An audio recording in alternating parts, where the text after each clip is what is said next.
Veronica Jean-Louis, registered nurse from HigherRealmHolistics.com. Welcome to Nature of Reality Radio. It is great to have you on. I knew I had to get you as a guest on my show after watching some of your videos on the Higher Self YouTube channel, which I subscribe to every weekend. I don't subscribe to it during the week because there's so many videos I could never watch it all. So during the weekends, that's a channel I like to subscribe to. Saw some stuff that you had to say. I love what I had to say.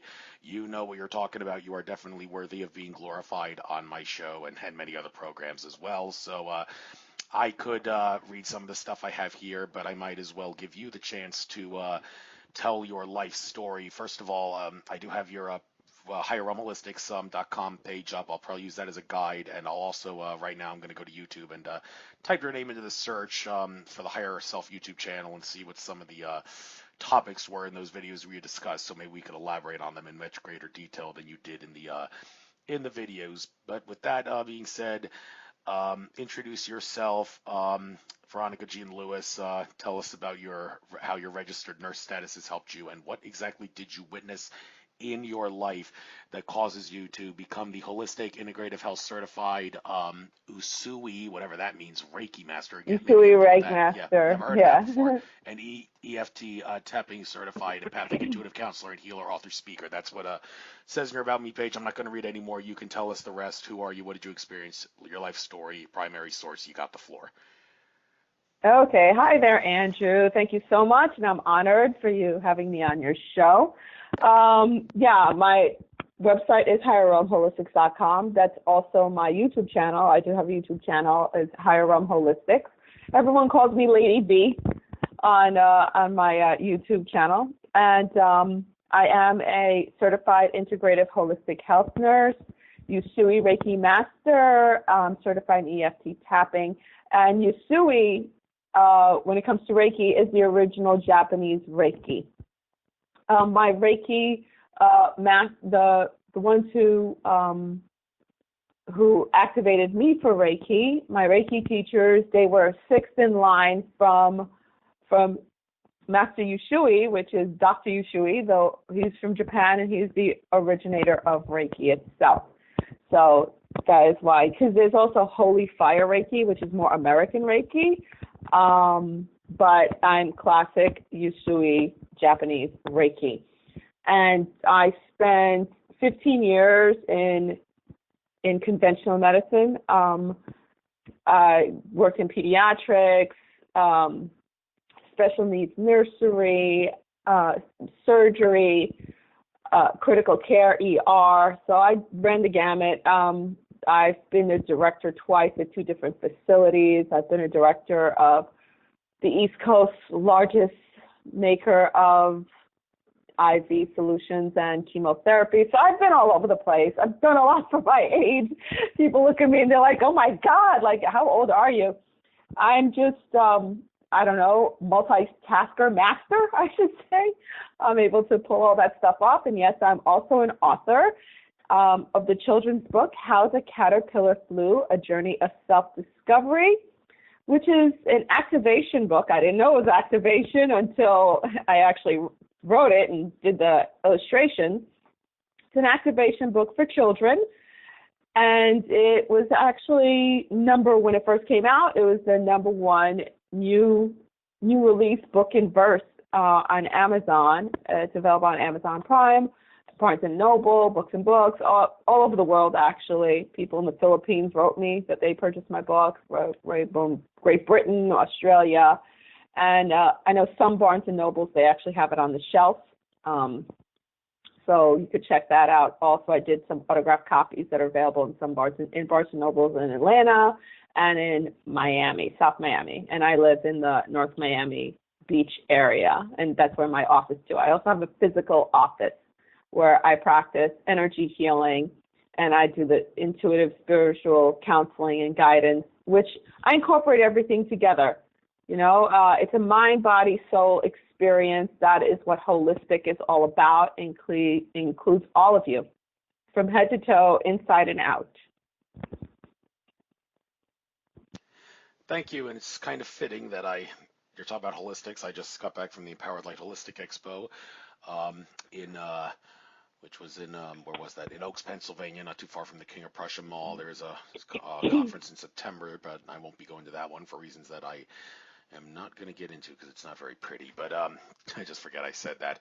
Anyhow, when it comes to being a registered nurse, kind of interested to know, well, what exactly does a registered nurse do? It seems like they have a lot of different tasks, and it seems like it's stereotypically a woman's job. But then again, there's a lot of males Mm. who are nurses, and well, maybe you can help understand why that is the case. What is it about the nurse that makes people feel that it's a feminine-based job? And well, is that flat out wrong? I mean, are there some things that nurses have to do that a man would actually be good at more so than a woman to? That's I don't I can't even relate with what you just said because it's like it's so flat out wrong.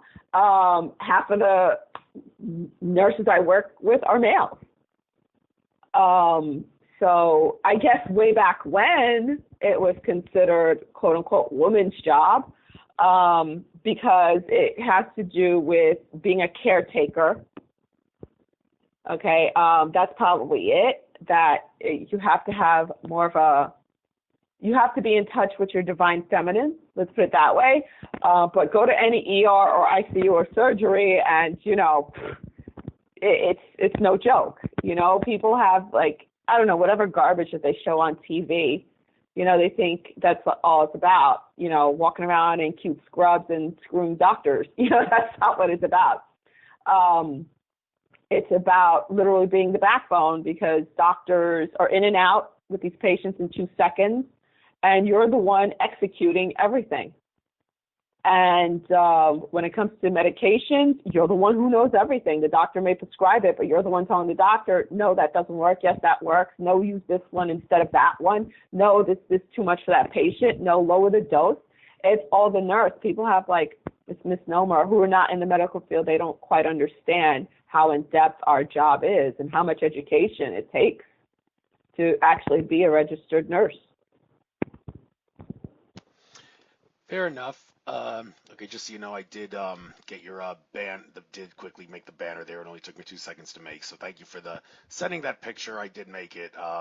The picture is kind of narrow though, so usually on my banner from back in the day when I was on Blog Talk, the banner says Nature of Reality Radio Wednesdays at 6 p.m. Eastern. That's just the time I record. I don't do live shows anymore, so I try to cover that Wednesday 6 p.m. Eastern with the pictures, but yours was too thin to do that with. But don't worry about it. Nobody really cares about that. It's nothing to be concerned about, and it's still a nice picture of you nonetheless. And so good to know that was taken care of. I just also got your YouTube channel up here in front of me, and if you don't give me just a second here, I want to get the most popular videos up because I think that maybe those are the ones that are worth talking about when I get to there. But before I get to there, there's some of the degrees that you have. Might as well say a degree can't really do much of anything nowadays, but well, those that can get you something just get you into a system where which is basically designed to brainwash humanity. And looking at one of your degrees in cultural anthropology, I can't help but wonder if you became a kind of a victim of that in some regard. Anthropology, I believe that has to do with the study of humans in the ancient up till the present day, and everybody seems to be waking up to the fact, well, not everybody, but a lot of people, that history is wrong in many regards, and to make it matters worse, if you try to tell the truth about history, you'll lose your job. One of the greatest documentaries ever made on the subject was A New History of Early Man, which 250,000 years ago humans existed in North America, which is way before mainstream science, and the scientists and anthropologists who decided to talk about that were the ones who lost their jobs, and the ones that decided to further their scam didn't. So hearing that makes you wonder, how could anybody want to work in that job? And if you actually do it just because you want to get a paycheck, well, you should be disgraced. You deserve to quit that job and work for a lower salary simply because you're... Well, not for nothing. When it comes to anthropology, you're not making a ton of money. I have a friend who's an archaeologist, and she's working out down in Peru in South America, excavating the pyramids, new pyramids they found, everything. You don't make a lot of money. You hardly make anything. You're not going in for the money. Okay, I can see that. Well, it kind of makes sense that that you wouldn't do it for the money. But then again, like I said, some of the people who lost their jobs as a result of it, they're still suffering as a result of that. When in reality, they should be the ones getting praised and given the credit, maybe even given a medal, I should say, for discovering the things that they do that show that history is wrong. And so, do you have anything to say about this whole thing, about how mainstream history and mainstream archaeology and anthropology and is a lie, and people like Michael Cremo, who wrote Forbidden Archaeology, co-wrote, I should say, deserve a lot more credit? Any comments on that whole subject, sensitive subject? Yeah. My first degree is, and well, I had a dual degree in cultural anthropology and psychology. That's my first degree. And I combined the two because I felt it was very important to know where people are coming from, to know where they're going. So that's why I did the cultural anthropology along with the psychology.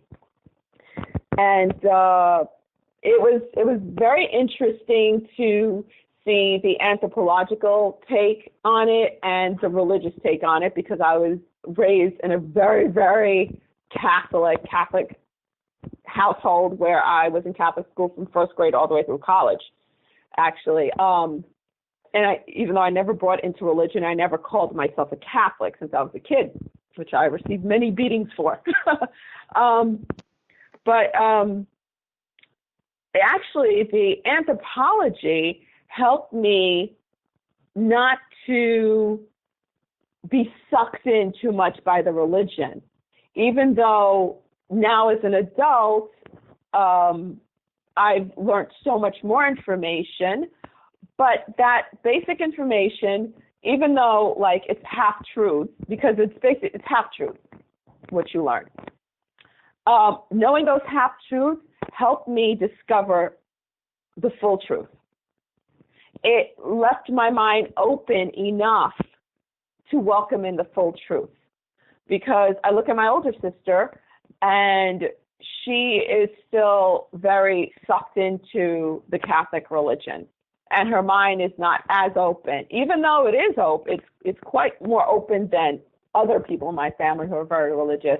It's not as open as mine, and she doesn't quite understand all the new discoveries of the truth that has been made.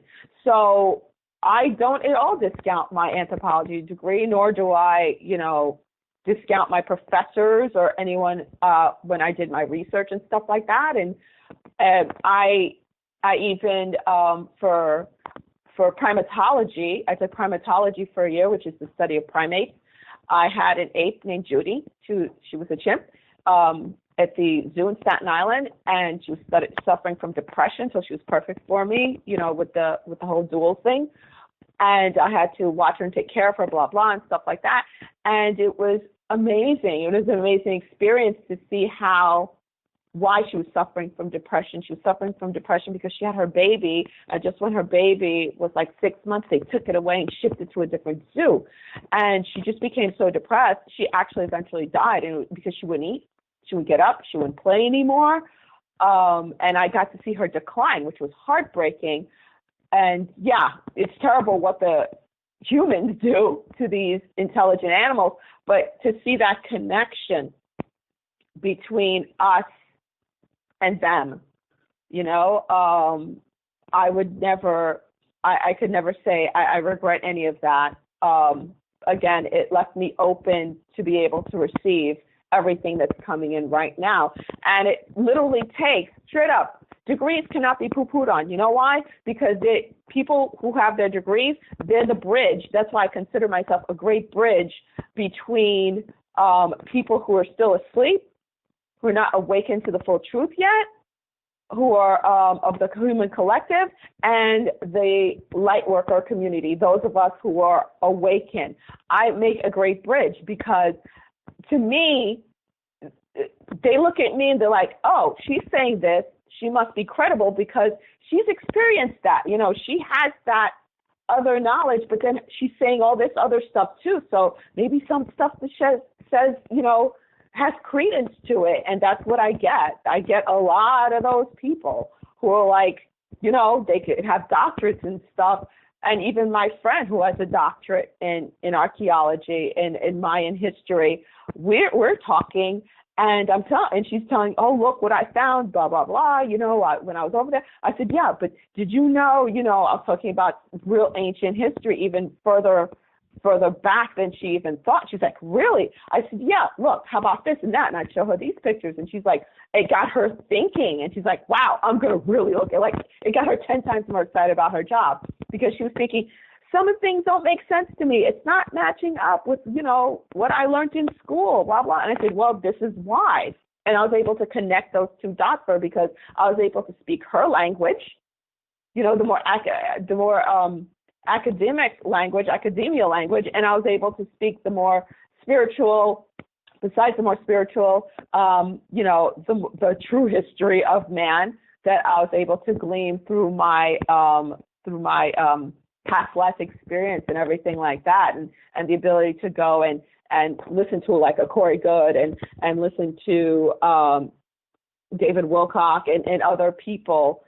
So I was able to bridge that gap for her and able to pull her in, where if she would go directly to someone speaking of more like say those Mayans, what came down was actually they were extraterrestrials and blah, blah, blah. That's what started the whole thing. She wouldn't have been able to compute. It wouldn't have computed in her head. She wouldn't have been able to listen. She would have immediately dismissed it.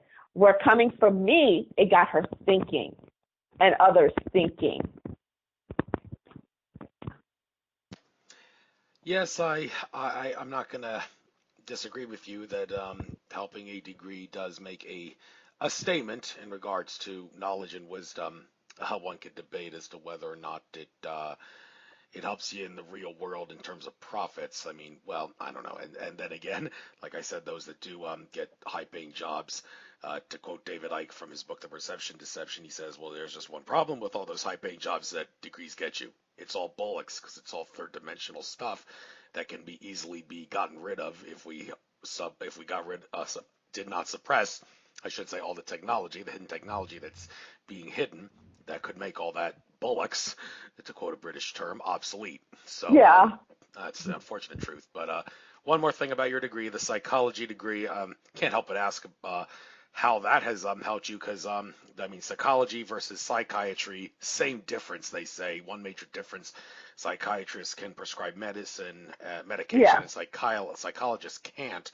But then again, why would anybody, seeing that big pharma is what the things it wants to do to get people hooked on medication, why would anybody want to be a psychiatrist, and why would anybody want to give out medicine like that? Medication, I should say. It's not really medicine, it's medication. There is a same difference, but then again, there is a difference.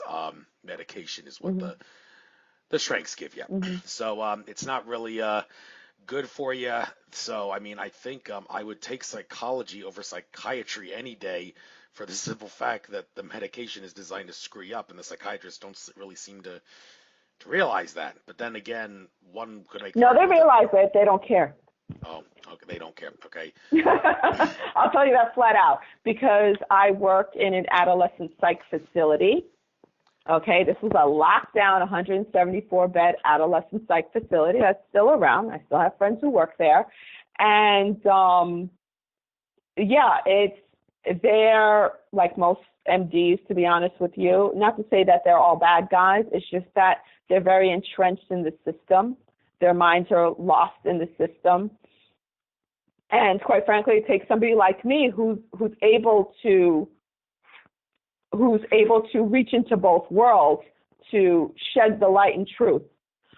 Because they have been almost every, I'm not going to say almost all of the psychotropic drugs given to these children, these prepubescent children, have never been tested on children. Okay, the side effects are insane, all the way from side effects like Haldol, continued use of Haldol, which is a psychotropic drug, usually used on old people, is given all the time to calm down the kids when they quote unquote go wild or out of hand and stuff like that. I've seen 12-year-olds, 10-year-olds with it's called pseudo Parkinson's, but it's irreversible. They literally have Parkinson's disease from this medication. It triggers that. There's other medications like Topamax that causes it causes something to go. I forgot exactly what it is with the spinal cord in these kids, and they actually lose function in their lower extremities. Depakote's another wretched one that I've seen 7-year-olds with beards because it messes with their pituitary gland. So, and it takes somebody like me to go to that psychiatrist and be like, listen, this is why this kid is having this side effect. They don't even think about the side effects. They really don't. It's like, oh, up it, give them more. They're not calm down, give them more. I'm like, no, I'm not giving this. I'm not going to allow it to be given because first I did both. Because first I did therapy, group therapy with the girls who've been sexually molested. And then I also, once I became a nurse, I worked part-time as a nurse too. And I would be like, no, I'm not going to allow this child to take this. This is not going to happen. This is why they're having this side effect. I'm weaning it off.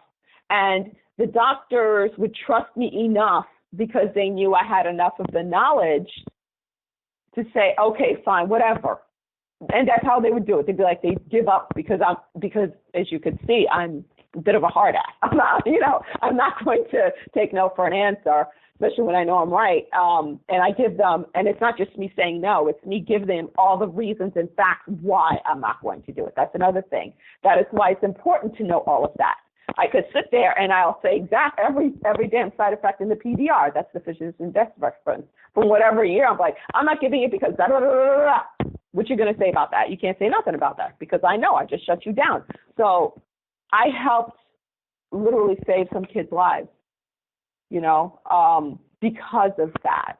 So I absolutely loved it when I was working and helping those kids. People are like, oh my God, like, it was intense because a lot of those kids, they literally were tortured. They were part of satanic ritual abuse. They watched their own siblings being murdered, raped. They were sold for drugs. They were prostituted. So it was intense. No doubt. And I was once in a class action lawsuit that involved medication. Not really going to talk about that right now. It's not important. One other thing that is worth talking about, I guess, certifications that you've got. Some of these I can understand: stroke, critical care, holistic and integrative healthcare, Reiki master. The last two maybe needs a little bit of elaboration on because I don't kind of drawing a blank on what these terms stand for. EFT/tapping and BLS and ACLS. Yeah, I'm sorry if you. Oh, that's just advanced. That's just advanced cardiac life support. That's just Oh, okay. That's medical stuff. All right. Some of your divine gifts here: clairvoyant, clairaudient, and clairsentient. Sentient. Right. There are different. Well, how good a clairvoyant are you? How good a clairaudient are you? And how good a clairsentient are you? I mean, are you? I'm sorry if it sounds like I'm downplaying your abilities when I say this, but there are different levels of how good someone is when it comes to these clair abilities, and so I guess I've heard some clairsentients and clairaudients say, well, I'm not really as good at that as maybe this other guy, so I would recommend that other clairaudient over me because their sixth sense in regards to the specific clair ability is much better than mine. But if you want to give like a little sales pitch for your abilities here and how you can utilize your clair abilities, why don't you tell us, like, on a scale of like 1 to 10 or something, what are you in regards to these relative to other people who have the same clair abilities? I feel weird about that whole thing. I don't like I don't know if that's the best way for me to phrase the question, but I'm trying to. But I'll try my best to answer it. I understand what you're trying to do. Because I had people ask me. The number one thing I always say is, I do not treat me like some dime store psychic. That's one thing I cannot. I have turned down sessions in the middle of a session and be like, you're getting a refund right now because this is not happening.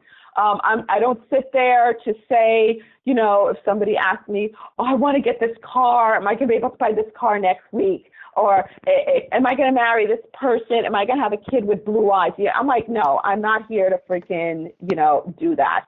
That's not me. I'm not here with a freaking crystal ball. What I use my abilities to do, can I do stuff like that? Yes, I can. But that's not what I'm here to do. What I'm here to do with my clair abilities is to connect with a person's higher self and their oversoul. That's once they give me permission, because I've had plenty of people say, I want you to tap into my husband and see if he's cheating and doing this and what is he doing. I'm like, I'm not doing that, because that is literally, that's a breach. Can I do that breach? Yes. Am I going to do that so I could mucky up my karma? No, I will not. What I do is basically you're giving me permission once you book a session with me, but also, I've had sessions where people are like, oh yeah, no, I give you permission, but I could sense a barrier where they really don't want to go down into their past, especially if they suffered any type of abuse, especially sexual abuse. They don't want to go there. So I'm very careful as to what I see, because yeah, I could pretty much see a heck of a lot. I'm very careful in what I see, not what I see, what I tell, because I don't want it to turn the person off where they're so scared that I'm seeing too much of their secrets that they don't want to open up, and I'm unable to help them. Am I able to connect to loved ones that have passed on? Yes, I am. And during a session, if a loved one that passed on wants to come through, then they come through. Do I sit there and try to do that? No, because I honestly don't like tapping into that realm, because when I was younger, I was wide open, and literally I'd be woken up by a spirit past who I don't even know, tapping on my freaking, on my bedpost saying, hey, wake up, I got a message for somebody. I'm like, no. And I have to close myself off. I don't like that. I don't like looking into a mirror and seeing a ghost behind me, which has happened too many times. But if somebody's there and they come through very strong and say, I have a message to that person, or that person's suffering and I want them to know this, I go there. I also consider myself to be a medical empathic intuitive, because we all know the majority of illnesses, unless you're like in a car accident or something like that, is connected to an energy blockage. It's connected to an emotional issue. So to give an example, she was a nurse, and she was complaining about her feet. She was obese, smoker, and said, it's her diabetic neuropathy in her feet. That's why her feet are hurting so much. She just wanted some Reiki from me. But even before I had her on the table and touched her, I was like, I told her, that's not the reason why your feet are hurting. I was like, what do you mean? I said, get on the table. So the minute I touched her feet, I got a clear vision of what was going on, and it had to do with her having to sell her land that she's had since she was a child, that she inherited from her dad, and she was getting divorced, so therefore she had to sell it and give half of it to her husband. And I saw the whole deal. Her husband with the other woman, what happened. And when I told her, she was like, oh my God, that's where I just got back from. Literally just got back from the lawyer's office. I said, until you release that land, but it's fresh, it just happened. So just know it's something that you have to address, and you have to let go. You can't ferment over it. You can't mourn over it for too long. Of course, there's going to be mourning because you've been there. It's been in your family for generations. So you do have to mourn, allow yourself to feel that, but then you must move on, or your feet is going to get a hell of a lot worse. So like that's what I call medical empathic intuitive, because I was able to tap in to see the signs and symptoms that she was showing, see the connection, what was the true cause behind those signs and symptoms. Excellent and interesting ability there. So, getting into some of the methods that I see here on your services page, the one just to go off the list here: Reiki, intuitive energy healing. We've covered those. Tapping, pyramid energy crystals, and the Needleless electromagnetic acupuncture. Why don't we go from the end of the list here? Needleless electromagnetic acupuncture. How does that, aside from being needleless and electromagnetic, how is it different from the needle specific acupuncture? And would you actually say maybe it's actually better than the needle acupuncture? I'm not saying it's better. To me, it's like a cross between acupuncture and acupressure, because I'm still addressing the meridian. your meridians are basically like your vascular system. You have veins, capillaries, and arteries that run around your body that carry blood. Your meridians is basically like your veins and arteries, your blood vessels that carry energy. It's the same thing in acupuncture and acupressure, like in acupuncture where they stick the needle. It's on a meridian to release a blockage. When you do the electromagnetic, it's the same thing. It's stimulating that point, so it could release the blockage. And actually, tapping does the same type of thing, except tapping, you're literally reprogramming yourself when you do tapping, EFT tapping. It's used a lot for PTSD, which that's how I discovered it myself, because I suffered from PTSD from my childhood, from abuse in my childhood, and that's what got me into tapping. And then when I went for my holistic certification and licensure, I took that as an elective class to become certified in it.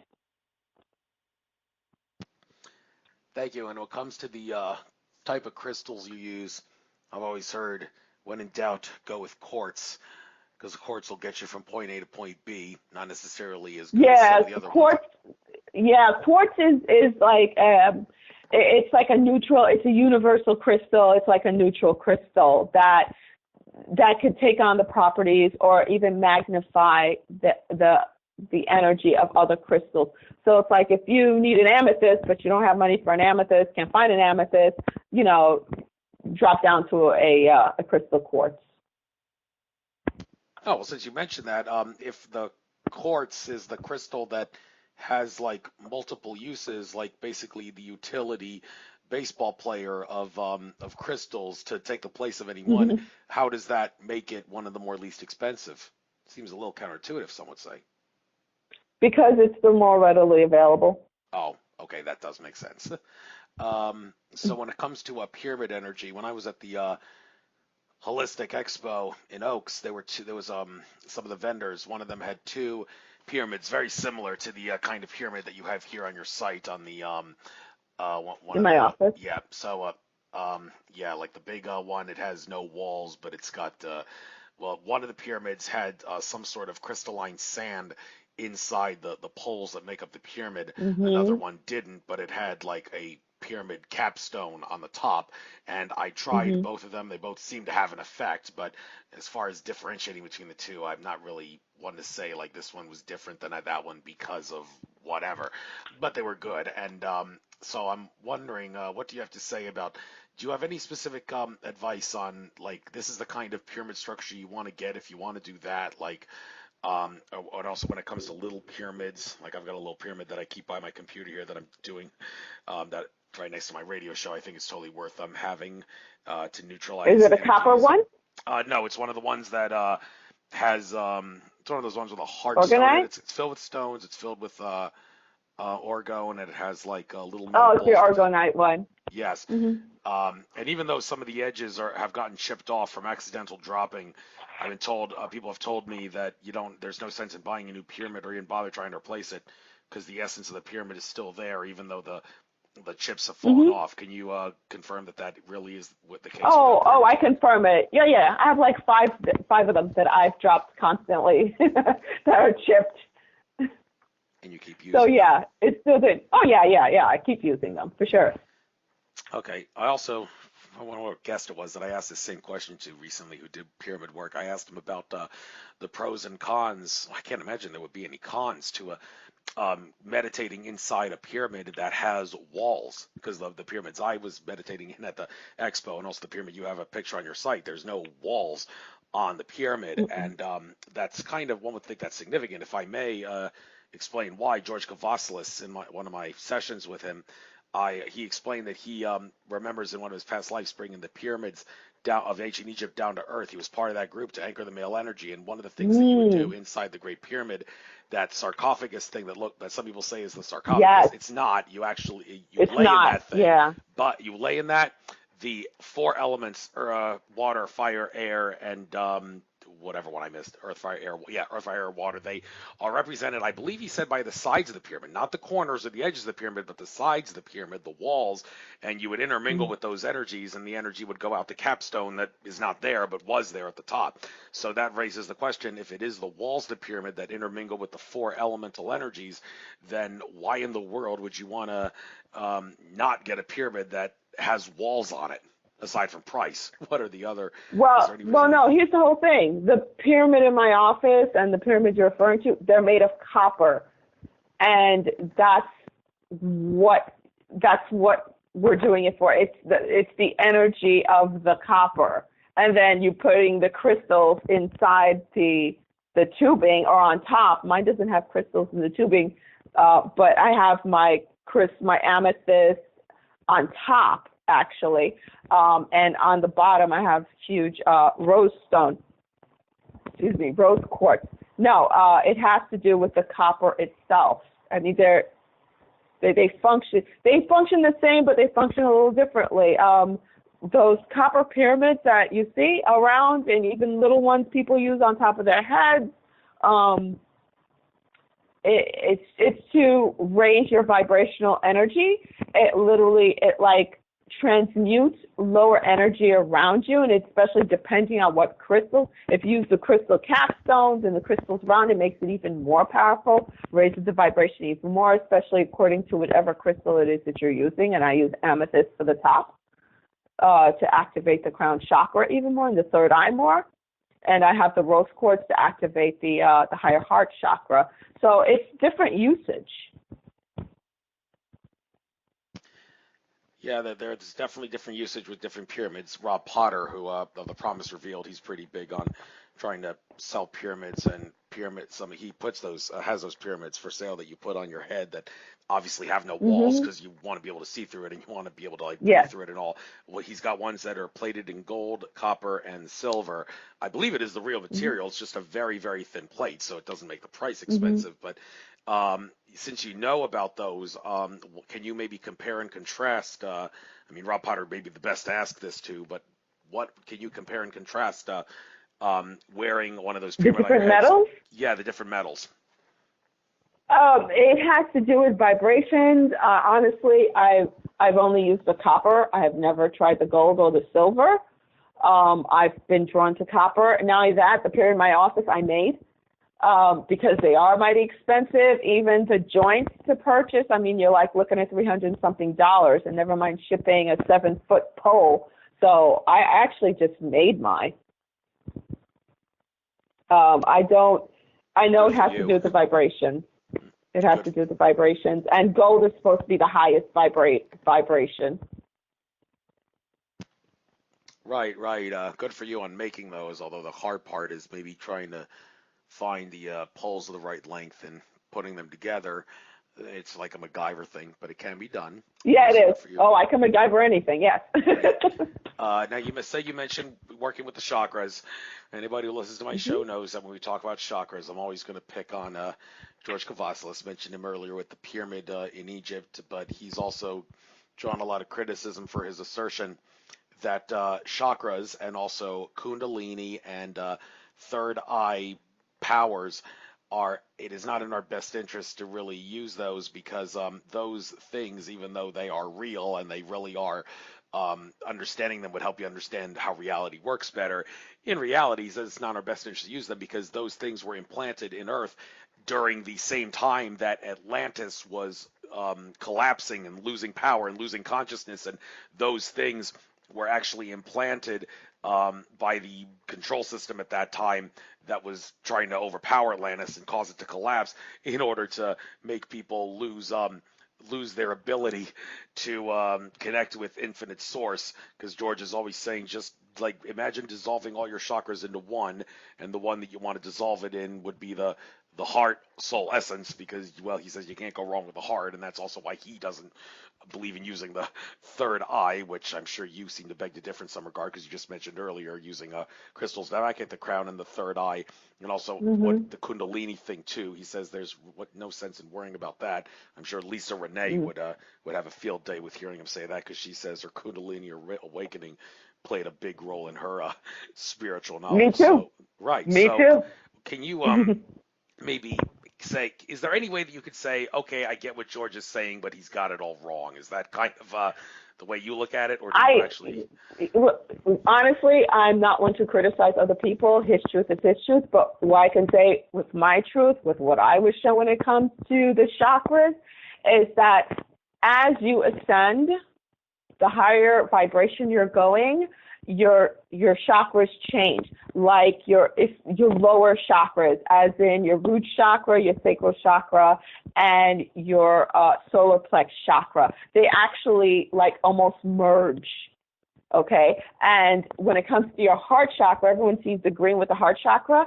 As you ascend, when you get to a certain point, your higher heart chakra activates. That's actually pink. Pink and almost like red sometimes. And when you look at those sacred pictures of Yeshua, Jesus, and of Mary, you will see that flame coming out of their heart. That is what I was shown and told is the higher heart chakra. And that is that ignited feeling that you get when you reach that certain point of knowing, of awakening and ascension. And I actually did one of those. It's new. It's like computerized. You put your hand on it, and it reads your chakras and your auras and stuff like that. And I did it twice. The first time I did it was when I was first awakening and going to triggered my ascension, and you could see the difference between my lower chakras. But then I went back not too long ago, and it looked like my two lower chakras merged. Like you could barely see the difference. You see one big light there, and then you could see my soul star chakra, which is actually above my crown chakra. They called it. She's like, oh, I've only seen a couple of people with that. I just call it your angel chakra because it's shaped like angel wings almost, which is true. And that was activated in me, which is actually what I was guided to, which I found out intuitively was my oversoul. That is your direct connection to source, like no in between, man. It is you who embodied your higher self at that point, which I've embodied my higher self. Like my ego has the back seat, my higher self has the driver's wheel now, which is directly connected to my soul star chakra, which is the embodiment of my oversoul, which is my direct connection to source. My oversoul is the aspect of source creator that formed me. They're like my parent self, let's put it that way. So that is my take on chakras. Very interesting, and also the yellow vest movement that's going on in France, which seems to have caused a lot of people to want to wear yellow vests themselves. Can you explain what that exactly is doing from a solar plexus chakra standpoint here on planet Earth? It has to do with power and energy. It has to do with literal power. I always call it your moxie. I'm from New York. your moxie, or your gut, literally your guts. Like when someone says you have the guts to do something, it is literally their guts. The yellow is they don't even know it. That's the whole thing. Because I look at it, I'm like, oh, they're really showing off their solar plex, their power. That's called the power center, your solar plex. Like think of any incident you've been in, and you get that weird feeling in your stomach. You think it's your stomach. No, that is your solar plex chakra working on you. And if you are scared, but then if you're scared of doing something or you're nervous about doing something, and then all of a sudden you try to get that power within you, you feel that in that area. You feel that in the solar plex area. You feel that power coming on, turning on. That is where it's coming from. And it's also called your second brain. We actually say that in conventional medicine. Your second brain is your gut. Always listen to it. Okay, but one could say it's, getting back to what George said about going with the heart, also David Icke in his book, The Perception Deception, he explained that one of the key things about the fall of Atlantis had a lot to do with going from a heart-souled society down to a solar plexus society. So, I mean, that kind of It seems dropped. right, but that, Well, actually, I honestly think it fell even deeper than that. It went down all the way to the root-based society, root chakra society. yes, I could see where you're going there. Then again, if that's the case, then is it really in our best interest to wear yellow vests? I mean, would it make more sense for them to be wearing green vests, or even um, indigo, violet, or blue instead? Well, Get my not for drift. nothing. Where are they going to find that? Where are they going to find that? Right. I mean, come on. I mean, the yellow vest is also a very bright color. It's also seen as the color of hope, right? It's seen like people think of sunshine, people think of hope, people think of happiness. Even though what's going on is crazy, and I mean, I'm part French, so it's like, am I seeing any of my cousins in there? To be honest with you, that's how I think and feel when I see it. So it is a color of hope on top of that, and not only that, it's like it's seen, it's readily available. That's what construction workers wear.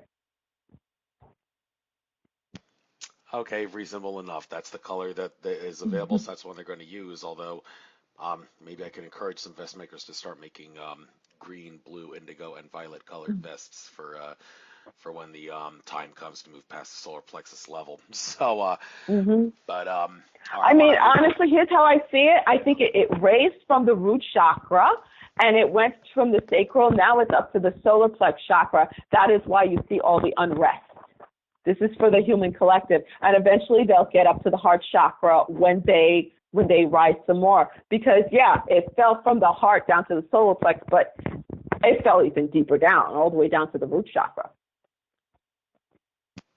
Thank you for clarifying that. So, looking at some of your videos here, might as well talk about some of these things. First of all, I see you have a few things here talking about a great solar flash. I'd like to point out that Brad Johnson, who channels the contact Adronis, he recently uploaded a video, like maybe a month and a half ago, saying that he was suckered. He admitted he was suckered into believing the idea of a solar flash, which people like David Wilcock and Corey Good talked about how the solar flash from the sun will shut down a lot of things and help expand our consciousness. Brad Johnson asserted that there's no way we're on a timeline that's going to happen, because our awakening is supposed to be not suffering from some sort of a Nibiru event, as the term goes, which is basically a term used to describe any chaotic, insane, big, huge event that causes a lot of damage, but at the same time catalyzes a major awakening in the process as after a result of that damage,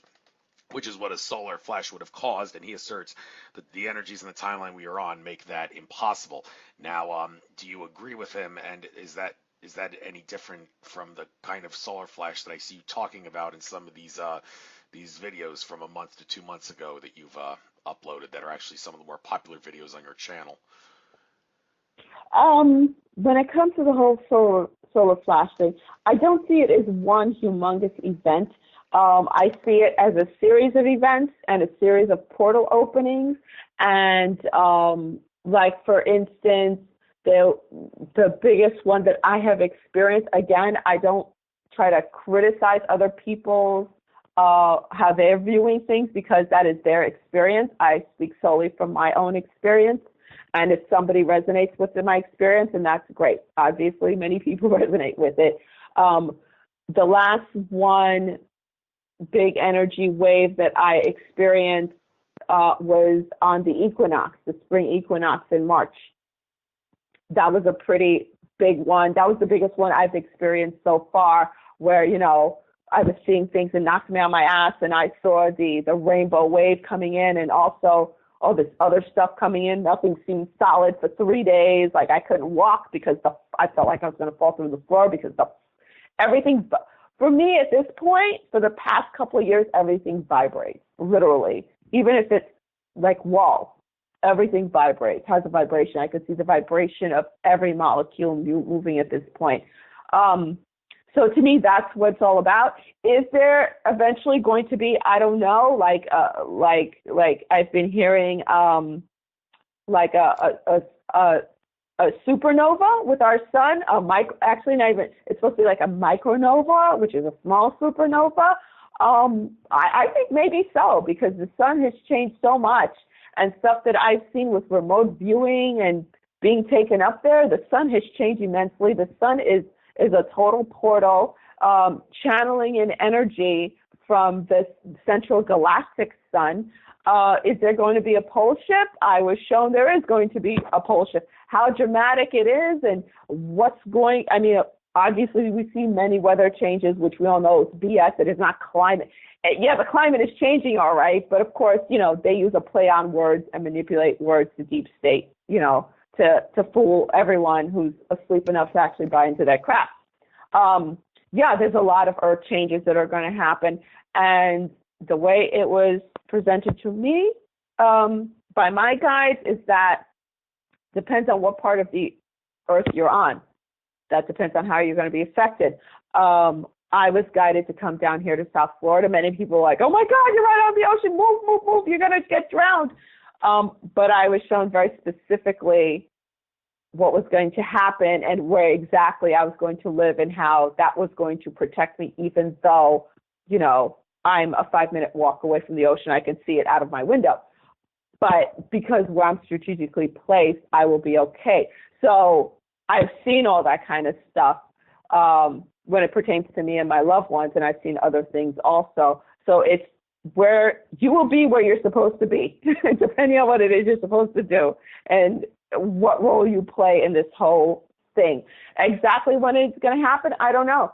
I was shown the big tsunami hitting down here in South Florida, which was a result of an earthquake further out at sea. I was shown this about 4 years ago. And then we had a really bad hurricane here in South Florida 2 years ago where on the island was completely knocked out. I'm right across the bridge on the dry land on the mainland, and my power was only locked out for a couple of days, but right across the bridge, literally 5-minute walk across the bridge, was knocked out for almost 2 weeks. I thought that was the big one, but then I was told, nope, that was not the big one. That was almost like a little appetizer. I was like, ooh, okay, let's see what happens with the big one. But I don't sit there saying, oh my God, I got to prepare. I need this, I need that, because I will be ready and in the right spot when I'm supposed to be. So I don't, not that I don't concern myself, it's just that I'm not going to allow that to manipulate my time and steal my time. Because if you're sitting there worrying about this stuff, you're not doing what it is you're supposed to be doing. I wouldn't be making my videos. I'd be too freaking scared and do this and do that. So I don't dive into that too much. Different people have different things that they feel are worthy diving into, so I'm not going to pressure you to look at anything any more or less than other things.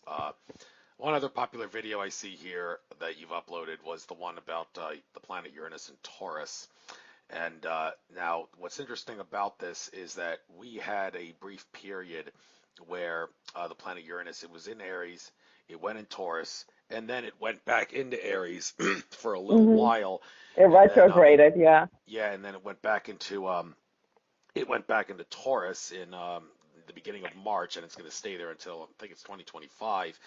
Well, since you talked about Uranus and Taurus here, could you perhaps because I don't really know if people were truly paying attention to this, because I'm sure that when people saw that there was a brief period where Uranus was going back into Aries, they were thinking, okay, well, everything that's going to happen in that time period basically will be a very, very abridged version of all the events that happened in the 7 or 8 year period that the planet Uranus was in Taurus. Now, did you by any chance look into that time period specifically, and can you remember, to the best of your knowledge, any specific Uranus in Aries type events that happened in that brief time period this past year, in late 2018 and early 2019, that Uranus was in Aries that makes it different, those events different, and causes those events not to be the kind of events that you would see happen in a Uranus and Taurus period?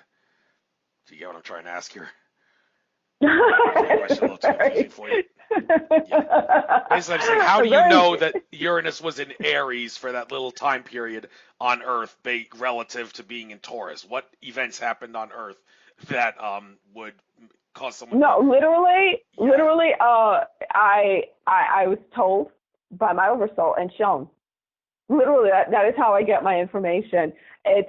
I rarely watch anyone else's channels. So it's literally because I don't want my information convoluted by anyone else's opinion or anything like that. So at a certain point, I was guided. Well, actually, I never was able to watch anybody's videos that much, very few people, because I had to have that direct connection with source. I had to have that direct connection with my oversoul. I had to have that direct connection with the cosmos. So literally the planets talk to me. As crazy as that may sound, it's not talking like me and you. It's telepathic. It's a feeling. It's me remote viewing and seeing it physically happen, and then I feel it in my body, and then I get a download, and that's what comes out in the video. Literally, that's what comes out in the video. It's going through that, hearing that, and seeing it, and feeling it, and then making the video about it. So that's how I know when it happens. I'm triggered that way. Okay, we'll get into the oversoul thing in a little bit, but I still want to stick with this Uranus and Taurus thing because it's Uranus is the planet of altruism. It relates to unorthodox matters, disruption, and change. I'm reading that off a thing I downloaded here called 84 Future Predictions, and it shows the planet Uranus in the first house, second house, all the way to the 12th house regarding what one should experience if Uranus is in their house. I try not to dwell too much on my specific horoscope, but it's interesting to point out here, Uranus in the second house, because I'm an Aries. It says here, outside circumstances will have a major bearing on your finances, and any changes will be unexpected. Exercise caution throughout this period, because changes could be good or bad. Now, I interviewed Joseph P. Anthony recently, and he was talking about a lot of the Uranus and Taurus, among other things in horoscopes for the future, strongly suggesting major things dealing with money and finances. I was about to say that, yeah. Yeah, and one question I've often had is like all the horoscopes that say something money related, one has to realize that when the day comes when planet Earth finally transitions into a planet with no money at all and finally joins all the other races that Alex Collier's talked about in the cosmos that don't use money and gets with a program, all those horoscopes would have to be rewritten. And Joseph P. Anthony was basically hinting that when he said word on the street is we're in the process of sometime, hopefully in the near future, switching to a gold or silver backed currency that will relate the and Andromeda Council contactee Tolek had hinted that when that happens, that transition to a gold or silver backed currency, that would be the starting point, the spark plug, so to speak, which kickstarts the 10 to 15 year period that his contacts have told him about, where humans transition to a system of no money at all. So Uranus and Taurus, that's until 2025. I'm here seeing my horoscope here that major changes are going to happen on my finances, but they could be good or bad. I mean, I'm the kind of guy that I've tried to spend a lot of my extra money on gold and silver. My parents are on the verge of selling a house for $1 million, and if they do actually give some of that money to my siblings and I, which I hope they do, I have every intention of using all that money to buy gold and or silver for the supposed currency reset that's supposed to happen in the future. So I would have to think that's a good change, but I'm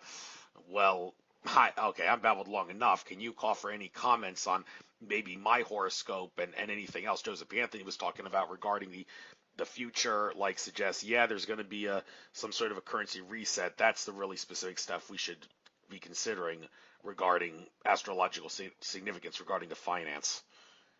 Well, here's the whole thing. I don't go into people's horoscopes specifically.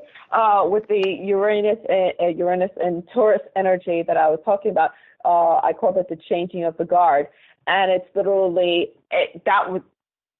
I was shown with Uranus going in Taurus being having to do with the manifestation, actual tangibility, things that are in the physical, especially when it comes to money and it comes to grounding money, stability, that sort of thing. That's what Taurus energy is all about. And Uranus is about change. So Uranus and Taurus is causing huge change, upheaval in that department of everybody's life, not just yours, everybody's life, all of Earth, okay?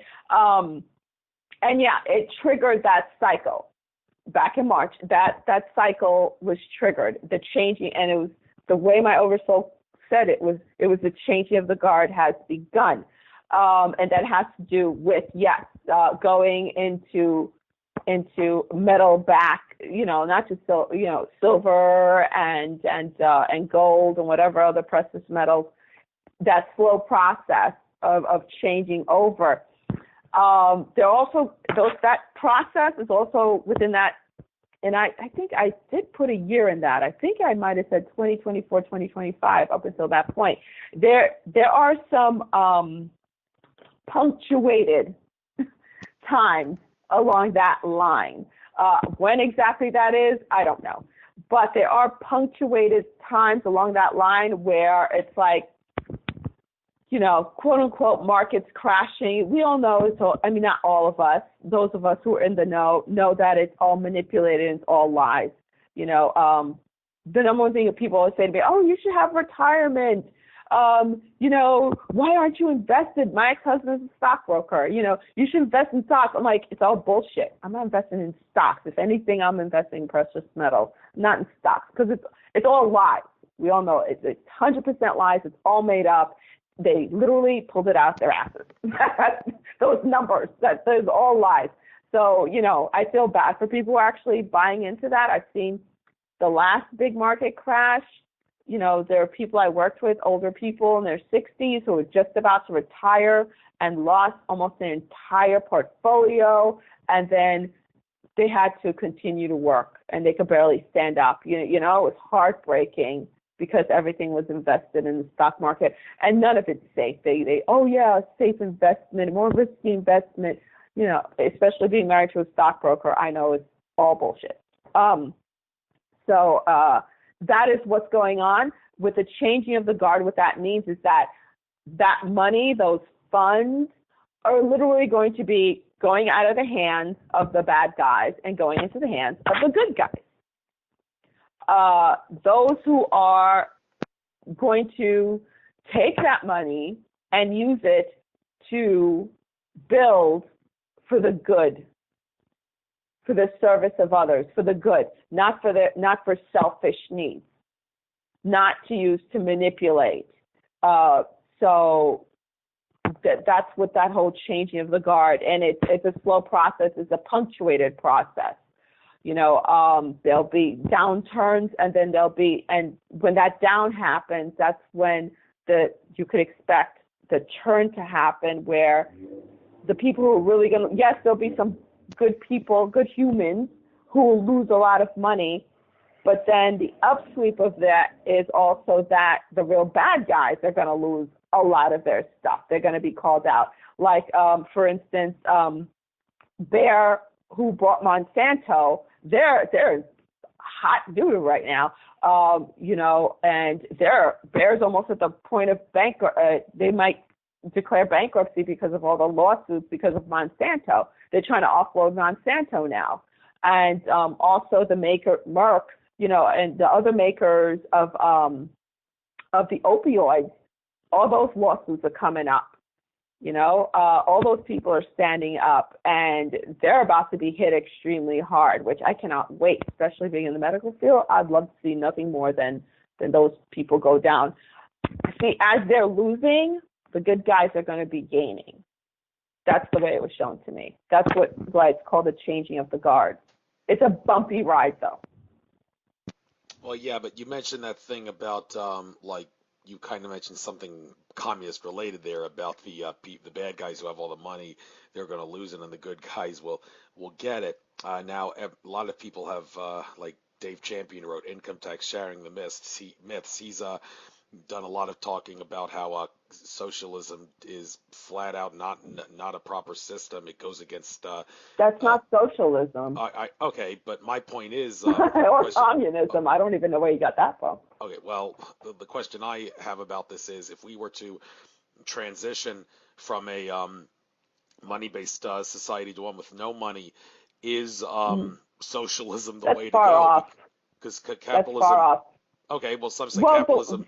The only reason capitalism is the way to go is because money exists. If money didn't exist, then, well, wouldn't socialism be the way to go? well, the way it was shown to me, and I do not buy into any of those isms straight out. All that is BS, and it's all an illusion. It's all going to go out, especially when it comes along with the socialism, capitalism, whatever ism you want to throw out there, fascism, blah blah ism. That also goes with the conservative and the Republican, Democrat, Independent. All that garbage is going to go out the window because it's all a freaking illusion. The way it was shown to me, further down the line, the way it's going to turn out is small. It's like community-based support. People, a lot of bartering going on. And bartering, exchanging of goods, that is like way in the future. Way in the future. I mean, I was shown when that is happening, I'm like a real old lady. I get to see it, but I'm literally like in my 90s when it's happening. So that's far off. That's a bit far off. Within my lifetime, but it's far off. Yeah, well, yes, and one thing that really grinds my gears about this is, well, let me give you a nice example. James Gilliland, it was in 2016 or whatever, 2017. It was shortly before Independence Day.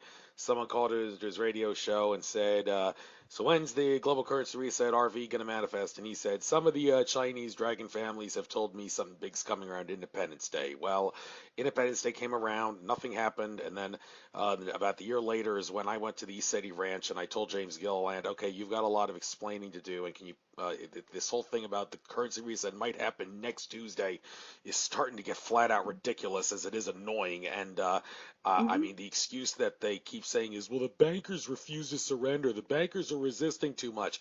Okay, what really grinds my gears about that is, okay, we've got a lot of space brothers and higher consciousness entities who have the ability to help us and shut the powers that be down in a heartbeat if they try to pull a doomsday switch. Any particular reason why we can't ask those higher level consciousness entities to restrain and hold back the bankers so we can actually make this currency reset happen next Tuesday and not have to worry about any resistance? Well, I kind of got an answer to that question and all my other questions that are similar to this from Andromeda Council contactee Tolek, because he said that after he, in his interviews with Alfred Weber in 2011, identified all the undersea and underwater reptilian bases, he got a call from an NSA agent on his phone saying, stop talking about this stuff or you and your family will be dead. And Tolek gave in to the threat. And I told Tolek, I don't get it. Well, why didn't you just ask your Andromeda Council contactees to restrain the NSA and people are going to kill you so you can keep talking about this stuff? And Tolek's answer was, the higher level consciousness ETs on councils and whatnot, they do not believe that humans are going to deserve to get any help regardless of the politics in everyday issues like that. They insist that we work the problems out for ourselves. Okay, so they can help us, but they won't help us because they follow some unwritten rule that says humans need to do it on their own. Well, okay, Exactly. if that's the case, well, why can't we make the argument? Okay, we've attained a level of consciousness to realize we got space brothers who can help us. That a good enough reason for you to come in and intervene and actually help us shut the powers that be down in a heartbeat so we can have a free society overnight? I mean, okay, here's the whole thing. There has to be a tipping point. There has to be enough people conscious enough to trigger certain things to happen. It's a snowball effect. Okay, you have to reach a certain amount of awakenedness to trigger an ascension jump. Okay, so each one goes hand in hand. It's like a step ladder. All right. There are so many people that are still asleep, buying into all of the nonsense, still, buying into left and right and everything like that. I mean, there are plenty of people still doing that. So it's a stepping process, because if I would go to somebody who calls himself conservative, all right, or go to somebody who calls himself liberal, and I say something that makes complete sense, but they're going to be triggered. Like if I say something and I didn't, then later I said, oh, it came from somebody who calls himself a Democrat. That Republican or conservative will freak out. All of a sudden it doesn't make sense. I go to the other side, same bullshit. people are still buying into duality. Okay, it has to be less and less and less duality in order to trigger certain changes. That's why you can't punctuate the timetables. You know, it's like, here's a great, for instance, I'm taking this from a woman's point of view. Like a woman, like say, okay, a woman's cycle, like every 30 days, right? Rarely do you end up exactly on that 30 days. You can end up on 32 days, 28 days. It's never the exact right date. You could sit there and calculate all you like. It don't matter.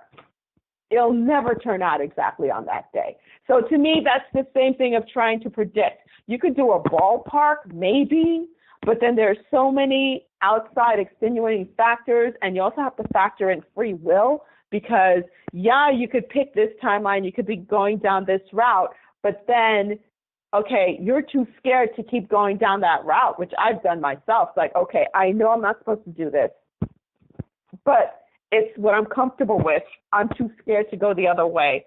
And in choosing to continue going down that route, I know I'm delaying this or completely denying it where I could lose the opportunity, but I'm too scared. That happens.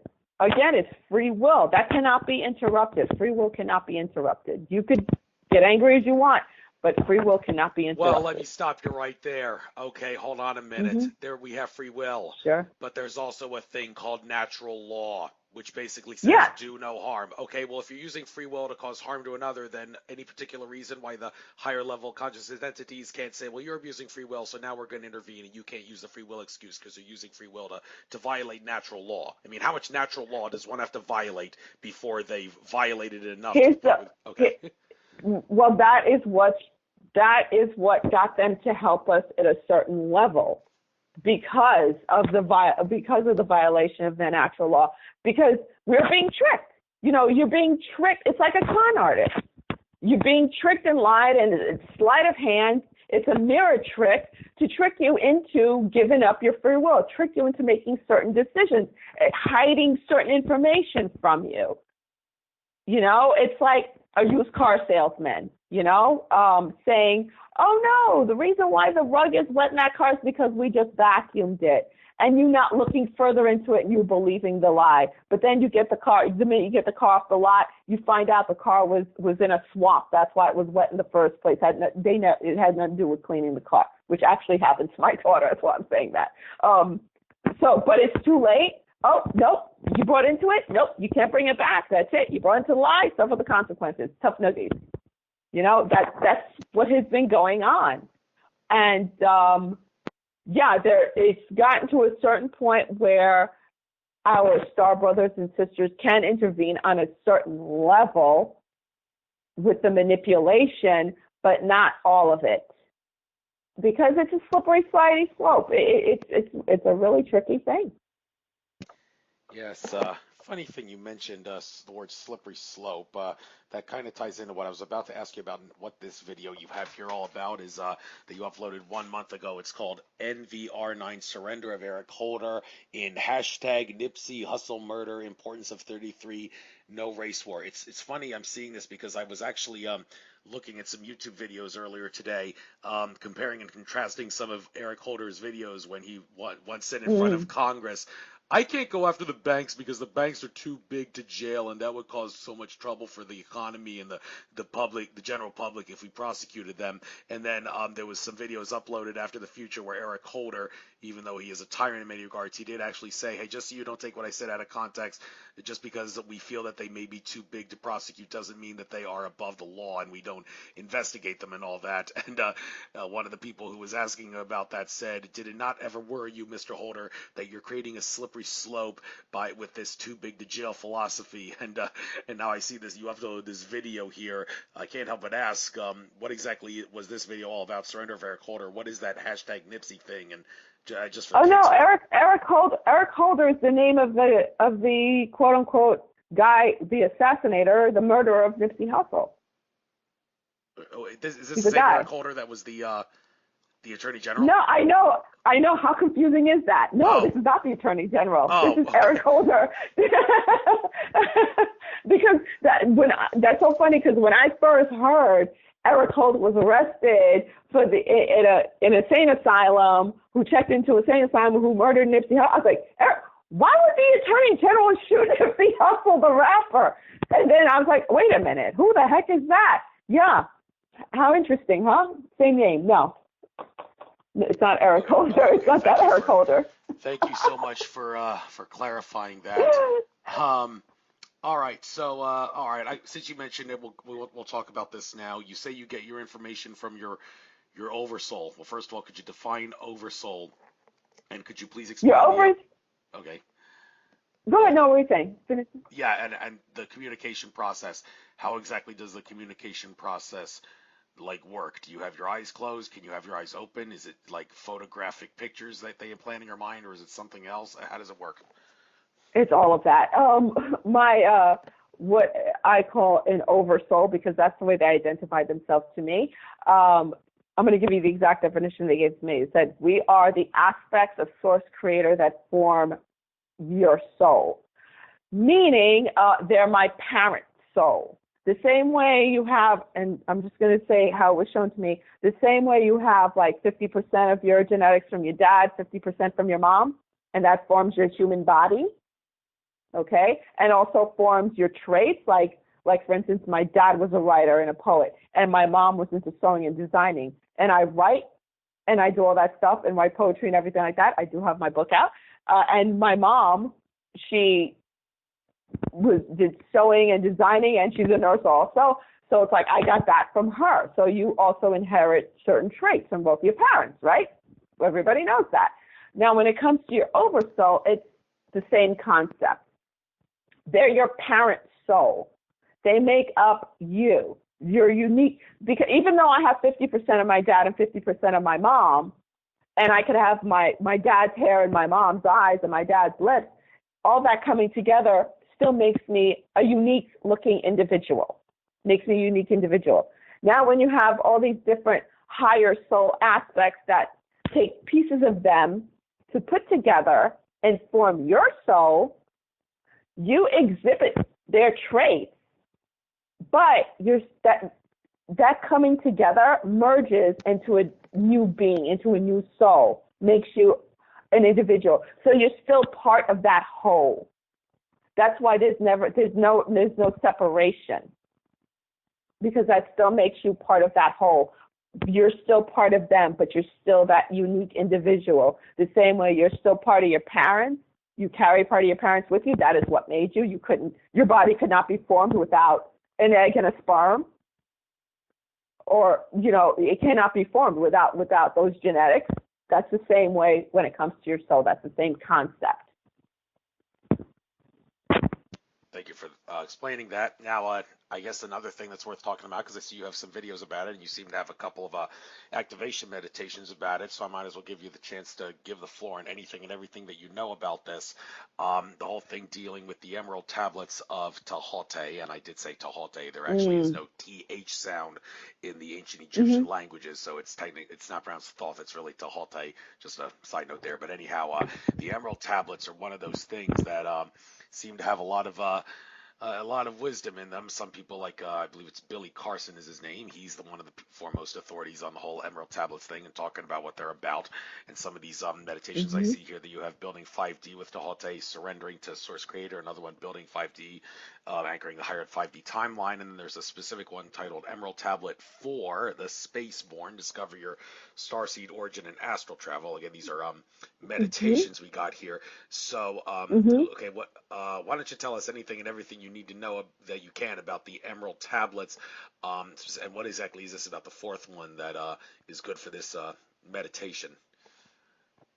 With connecting with. You got the floor. Take as long as you need on this, because I'm sure it's a big subject.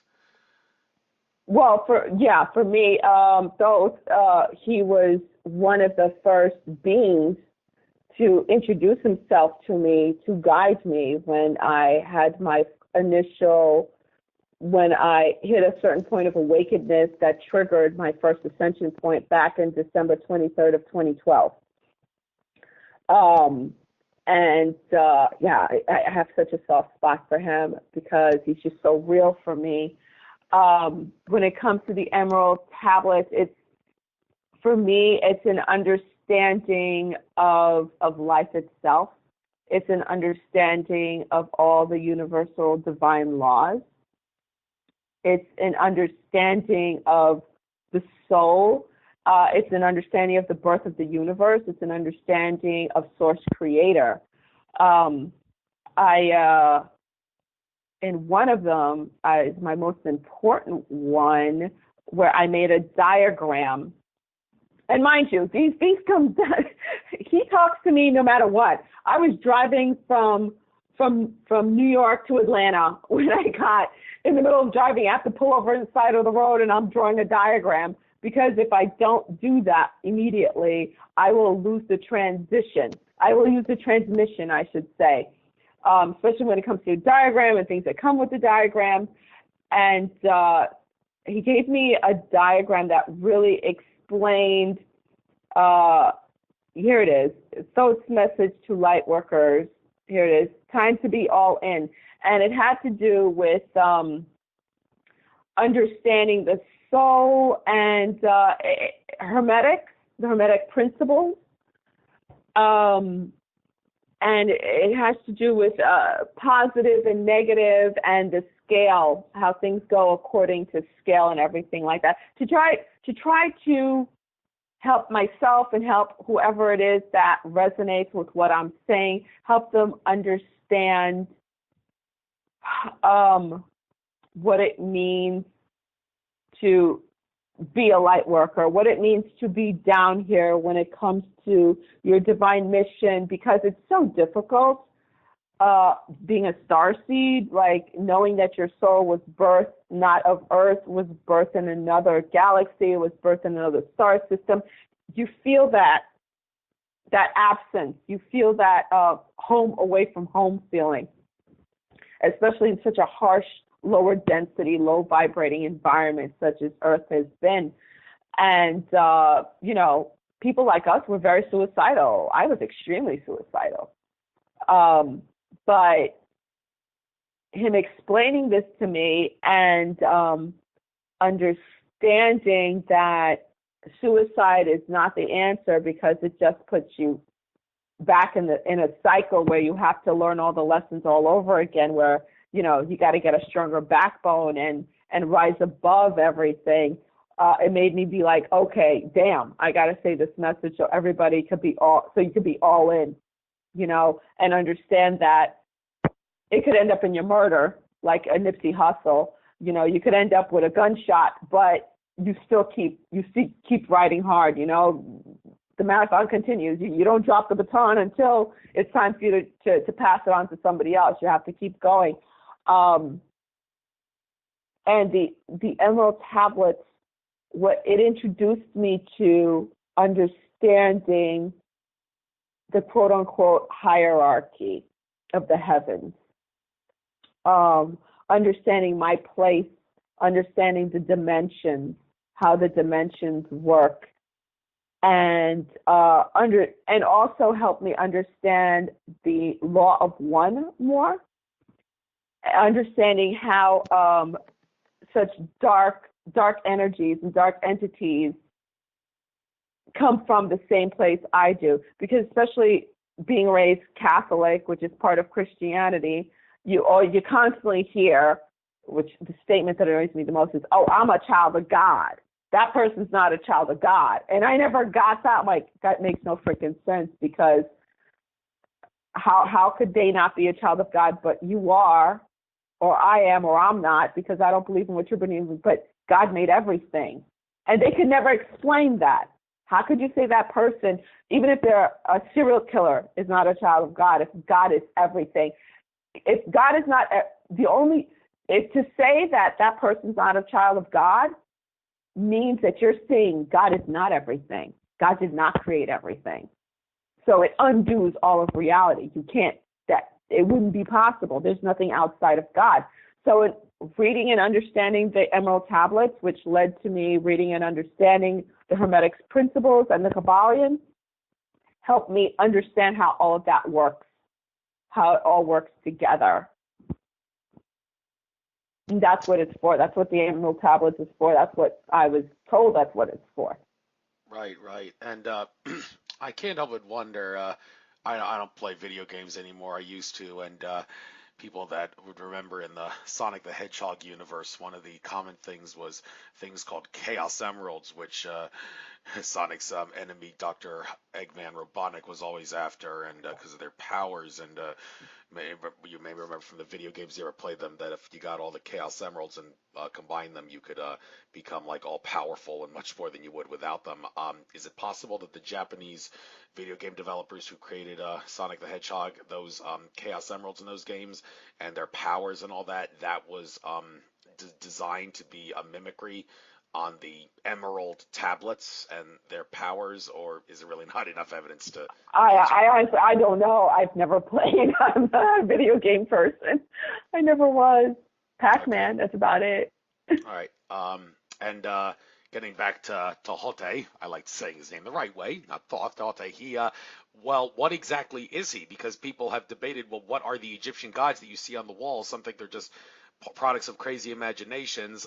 People that follow the Illuminati assert that just like all religions and mythologies, they were created by the Illuminati as a brainwashing form. But the Egyptians, Robert Bauval, the Orion mystery guy, he's said the Egyptians were very serious about their belief that their gods came from the stars, but is that literally the stars or is it some other dimension? And let me take it one step further. I've read some crazy stories on the internet on like a website that used to exist called the DXM Zine, where people that said they tripped on a very high amount of cough medicine, cough syrup, which contains the dissociative dextromethorphan, that while they were tripping, they appeared to make contact with entities that very much resembled Egyptian gods, and Anubis and Tehote, who had the head of a desert jackal and an ibis respectively, seemed to be common gods that would appear in their visions when they were under dextromethorphan. I can't help but ask, do you think that those people that are high on the substance, are they witnessing a genuine essence of an Egyptian god,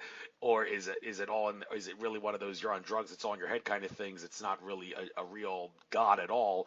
And getting back to what the gods really are they real entities that came from the stars, or from another dimension? What are those gods that Tehote and all the rest of them that we see in the ancient Egyptian depictions?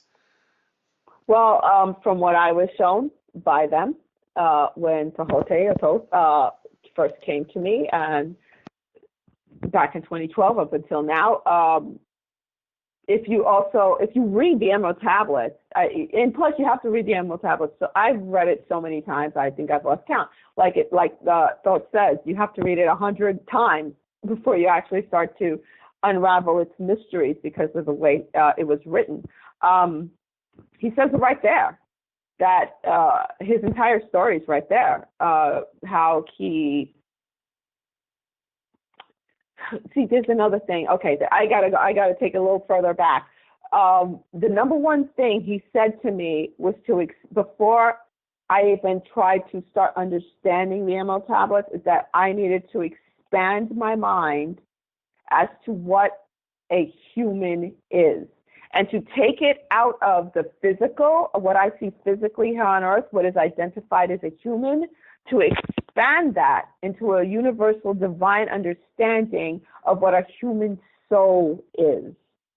Because there are elemental souls, there are human souls, you have animal souls, you have plant souls, you have inorganic souls, and you have organic souls, which, like, the inorganic souls would be the planetary souls.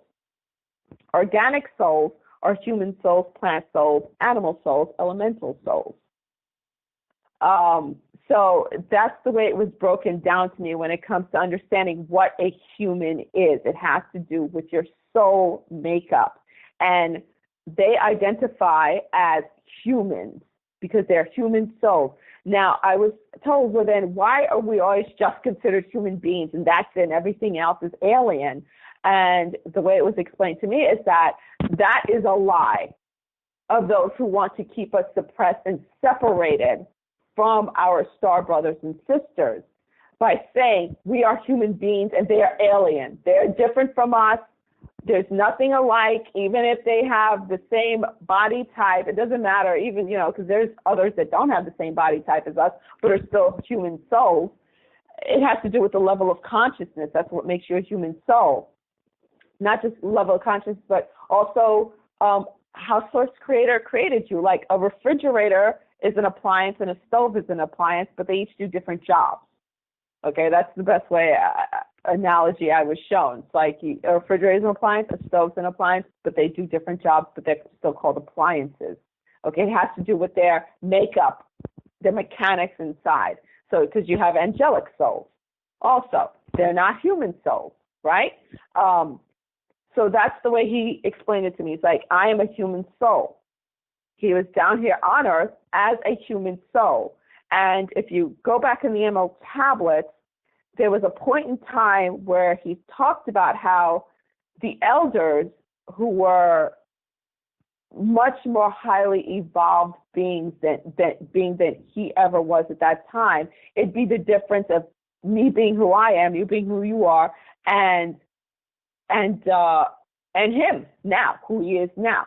So it would be like him who, like, being like an ascending being while he was here on earth, and then these higher beings came down and he went into the pyramids, if you read the Emerald tablets, and he met them and they said, okay, what do you want to do, with the rest of your eternity, with the existence still? Have you've been through enough life cycles to decide what is it you are, because like they say, like he is the God, he's the sacred scribe, the God of knowledge. And then you have Isis, who could be considered the goddess of medicine and also of childbirth and all these things. And you have Lakshmi, a goddess of prosperity. It's basically, okay, what's your job? What do you want to pick? What's your job? Pick your career.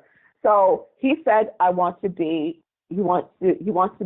of wisdom. He wants to be of knowledge. He wants to be the sacred scribe, which is what he chose. So then he started along that path of ascension to become that, to be evolved, to have his soul evolve to the highest level of being that sacred scribe, the God of knowledge and wisdom.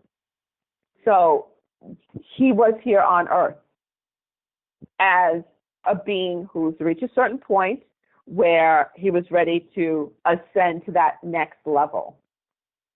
The same way we are here, those of us who are light workers, we're here to hit a certain, we're here at this very particular moment in Earth's life cycle where an ascension period is being triggered. And we came down here to experience that, to do whatever we got to do to get us to that next, to level up our souls, basically, to level up our souls.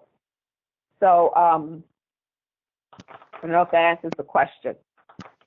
No, you gave a good explanation there, and a lot of questions still remain on this subject, though. One other thing I'd like to talk about here on your page, video meditations and such. It's one is Higher Realm Holistics. You've got several videos here. The one in the bottom middle, the evolution of self in the new age of Aquarius. I'm not going to click on that because the sound's going to drown out here, but there's a picture I see there. The small print is too small to read here, but there's two pyramids in the picture. One has all the colors of the rainbow, the chakra system going from red at the bottom to the top, and next to that is a pyramid with someone sitting in a namaste, hands together, lotus flower type. Oh yeah, position. yeah, I made those. What that is designed to explain, and then after you design what that pyramid structure, because like you can't read the writing, it's too small. What is that talking about there? And then I'll go from there. Hold on, let me get there. Yeah, I made those. Okay, yeah. Hold on, let me pause it. So I could. Yeah, I was guided to make those.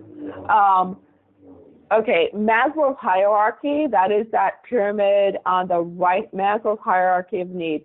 If you're in nursing school, medical school, to become an MD or become a nurse, one of the basic things you are taught are Maslow's hierarchy of needs. And it has to do with needs of a human, okay? And the basic, and they actually correspond to the chakras. You're not taught this in school, of course, but this is exactly how it looks straight out of my nursing book. The bottom is red, which corresponds to the root chakra. That's why I have on the right-hand side the basic ascended chakra system. That's why I have that on the right-hand side. And you could see the correspondence between the two, what bridges them. In Maslow's hierarchy of needs, you look at the bottom and it's physiological needs. It is the need for shelter, the need for food, clothing, sleep. Those are your basic needs. And that's red on the pyramid. And then if you go on the opposite side, on the other side, the root chakra is red. What is the root chakra about? The root chakra is about manifesting your basic needs. That's what the root chakra is all about. And then you have the second one that goes up, safety and security. That is on Maslow's hierarchy. That has to do with health, empowerment, prosperity, family, social stability, and sex, reproduction. And when you go according to your chakra system, what does that correspond to? Your sacred chakra, which is orange. It corresponds to, and also its location. It has to do with sexual reproduction. It has to do with your general health. It has to do with, connecting, having that type of connection when it comes to sexual connection. That is what controls it. And then you go up again, love and belonging, which is yellow on the Maslow's hierarchy. It has to do, again, with family, and it goes deeper, intimacy, sense of connection, friendship, security, empowerment. And the solar plex chakra, again, is known as your power center. And the bottom two, the safety and security and physiological needs on the Maslow scale, and then you have the sacral chakra and the root chakra when it comes to your ethereal body. What connects it to is the 3D realm of the ego body. And that is why I say that is what we've dipped all the way down to, because that is the realm of the 3D, of the third dimensional realm, which is the ego body. That is what these darker entities have been controlling. Because as you can see, everything has to do with sex. Everything has to do with the material money, your basic needs, how they control you through sex, and they control you through your basic needs. And that's third dimensional. When you go higher and you hit the solar plex region and the love and belonging and empowerment, that goes a little higher. That's higher third, that's fourth dimensional. Lower fourth dimensional, it has to do with the consciousness and the subconscious. And again, they call it that, your second mind, right? That's what they call your gut, your solar plex, your second mind. That's why, you'll feel it in your stomach first before you can make sense of it up in your head. You'll feel it there first. If something's not right, fight or flight. You immediately feel that first, fight or flight.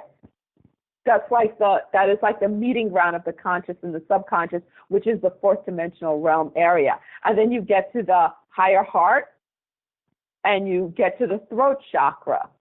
You have your higher heart, throat chakra, and your crown chakra, and that is the green part is the self-esteem in the Maslow scale, and then you have your self-esteem and self-actualization, which is actually purple in the Maslow hierarchy scale. Now, the way it goes medicine-wise in conventional medicine, you can't get to self-actualization unless all those bottom needs are met first. And you have to meet each one before going up to the next level. Like you can't achieve self-esteem, which is the green part in Maslow hierarchy scale, unless you achieve the physiological needs, the safety needs, the love and belonging, empowerment needs first. You can't get to self-esteem. You can't get to self-actualization unless you have self-esteem and belonging and all those below it. And it actually corresponds to our basic chakra system developing into our higher chakra system also, the ascendant chakra system. Unless you are resolved in your root chakra, your sacral chakra, unless you have those things resolved, you're not going to be able to get to self-actualization. You're not going to get all the way up to your crown chakra. You're not going to activate your third eye. You're not going to activate your higher heart chakra. those lower basic things. That's why a very important thing for me, for somebody on my scale of ascension, and I suggested for anyone who's actually serious about ascension, honestly, is to is chastening yourself, is not going around, like they say, free love. It's not free love. It's just about having sex and taking in other people's energies and not focusing on what you're supposed to, and giving away energy, giving away lower energy. Sexual energy is very strong energy. That's why they want people to have sex all over the place. That's why there's porn everywhere. So you could constantly release that energy because it weakens you. It completely weakens you. So again, unless you have those things under control, I myself have been celibate for 7 years. Unless you have those things under control, you're not going to be able to rise. You can't raise it to the higher level. That's what's going on with that chart. Thank you for explaining that. Now, right below that, I see you have linked to some sort of a page on blogspot.com titled Divine Young Souls. You can get into what that's about, but specifically... That's my blog. Right, but specifically the term young soul. Now, when I hear the term young soul, the first thing I think about is what this girl that I knew that died of heroin overdose that I was able to communicate with through a psychic channel with my biggest fan, Sean Margaret Cohen. She channeled her, and also my paternal grandfather on the other side in the same reading. And I mentioned during the session that I remember a specific time where I was trying to explain to this girl who died of heroin overdose named Mary that I was basically found a whole new purpose in life to try to realize which conspiracy theories are conspiracy facts, which in turn wakes me up, which in turn helps me on a consciousness track and all that. And I tried to encourage her to join me on my mission. And Mary's response was, oh my God, you need to enjoy life and stop worrying about that kind of stuff. And I tried to explain to her, no, worrying about stuff like conspiracies has enabled me to enjoy life more because it's enabled me to discuss my potential and all that. And Mary declined still my offer to join me on my mission. And it's a shame because about 3 months later is when she met her demise due to heroin overdose. And I mentioned in the session, do you ever think maybe if you had followed my advice to join me on my mission, you'd still be alive today? And that exact incident where you declined to go on join me on my mission was a timeline shift in your regard where you put yourself on a catastrophic, ultimately fatal timeline. And the thing about Mary, she was the kind of guy that if you asked her the kind of girl, I should say, that asked her about like, what's your take on something like 9/11, she would say something like, it happened, it's in the past, let's move on and worry about other more important, enjoyable things in life.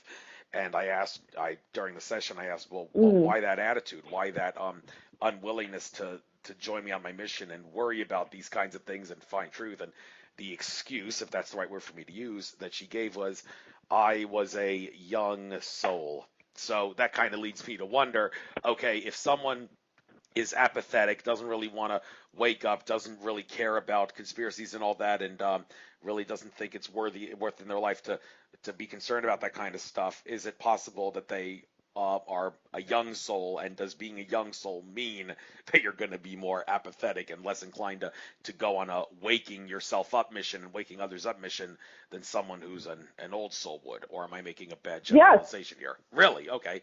Can you elaborate? Soul age, it's like expecting a kindergartner to understand, I don't know, trying to explain reincarnation to a kindergartner compared to, a college grad. It's a lot of people are like, oh no, you're talking hierarchy, blah, blah, blah. It's not about hierarchy. It's not about saying, oh, I'm better than you because my soul is older. It just is what it is. You've been through stuff. You know more. You've been reincarnated on this earth or different planes for however millennia. You gain knowledge and wisdom. That's what it's all about.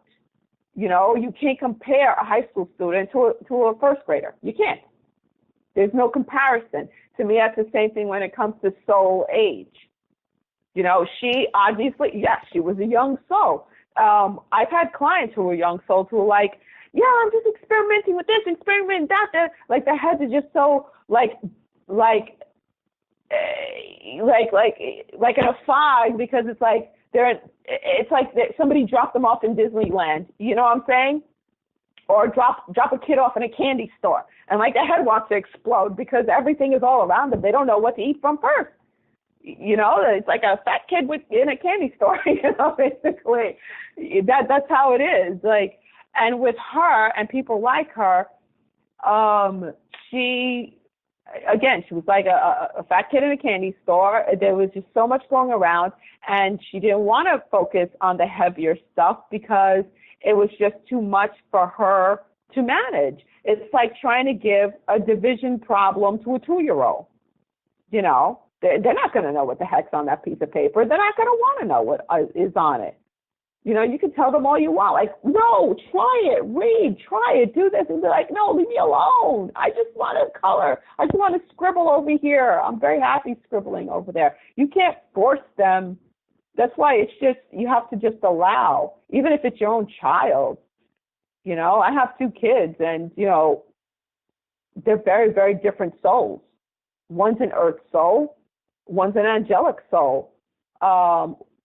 And one's an older soul, one's a young soul. So it's like I have on both ends of the spectrum, and it's extremely different. And trying to understand that whole thing, it's like, oh my God, why can't you see? It's like trying to force the 2-year-old to do arithmetic. It ain't gonna happen. You know, no matter how hard you try, it's about understanding that. That's why I say I don't sit and I don't criticize other people's opinions, and I don't even try to evaluate their opinions, because it's their experience from their level, the same way it's my experience from my level, and either you resonate or you don't resonate, because it all depends on what level you're on, and that's that. Well, thank you for explaining what I had suspected all along, that if you see someone who's apathetic and doesn't want to wake up, very good chance they are a young soul. That's the yeah, life. Exactly. There's also plenty of people, honestly, there are plenty of people who aren't young souls who just want rainbows and lollipops and want to stick their head in the sand. But that's for them to understand, and that's for them to be like, you know, reality eventually will bite them in the ass. That's what I usually see with those type of people. I've had plenty of people sit there, you're too negative. Why are you bringing this up? You shouldn't bring that up. If you bring it up, you're making it happen, blah, blah, blah, and just rip me into shreds. And then a week later, send me a personal email apologizing. I am so sorry. This just happened to me. Oh, my God, you were so right. I'm glad I saw your video because you're the first voice that came in my head. I'm like, yeah, you're welcome. Well, thank you for comparing and contrasting Old Soul with Young Soul a little better there. And one other thing I want to talk about here that involves all comparing and contrasting, just, you know, we have 7 minutes till 8. Don't really want to go past the 2-hour limit because people have lousy attention spans. So, but anyhow, one interesting video I watched recently was by Magenta Pixie, where she tried to help people make sense of the whole conflict regarding the whole borders issue in America and the Brexit issue in the UK, which for all intents and purposes is Britain. By going through Brexit, it's basically putting a wall around its outside border around the sea, the North Sea. Is where it's located in Europe. Basically the same as America. The whole thing about putting a border on the wall with Mexico. And I mean, I've noticed that a lot of people in the spiritual but not religious, the metaphysics communities and such, they seem to actually be in the open borders category. I mean, they're basically saying that building a wall on a border, and even with Britain going through its Brexit thing to try to get national sovereignty, is very, very anti-5D and very anti-consciousness because... to be honest with it, to me, they're not understanding. They're not understanding because the way it was shown to me, because I straight up asked. I meditated and I said, hey, Oversoul, what's with this whole thing, blah, blah. And it was shown to me straight up that some things you just have to do temporarily till things cool off and other things fall into place. Like that wall on the border of U.S. and Mexico, it must be done because it is temporarily needed. Think of it like somebody breaks their leg, Okay, so they need like, especially like if they break their legs, like, and have an open fracture, you have to put a certain type of brace on their leg that has screws in it and everything like that to make it immobile. It's there for a long time. It's horrible. It's painful. Look, it's infected. But then you have to take it off, and then they have to get a regular cast, and like there's different stages. You can't just take it off and let their leg fly because they'll fall apart again. It's different stages of healing. This is something to basically stop the bleeding. Think of it this, everything's in medical terminology. Think of it this way. The U.S., it's like the whole situation, think of that as somebody was in a terrible car accident. Lots of broken bones, spleen busted wide open, they're bleeding, profusely bleeding. You have to do a patch-up job, or that person's going to die. The same way, the wall is a patch-up job. That's what it was shown to me. It is a patch-up job that needs to stop right now because of all the horrible stuff that's been going on, the human trafficking especially, the drug trafficking. Something must be done to stop the bleeding. Something must be done to stop the hurt. It's like people saying, and I've heard this a million times, oh, no, why can't you? And I've been criticized.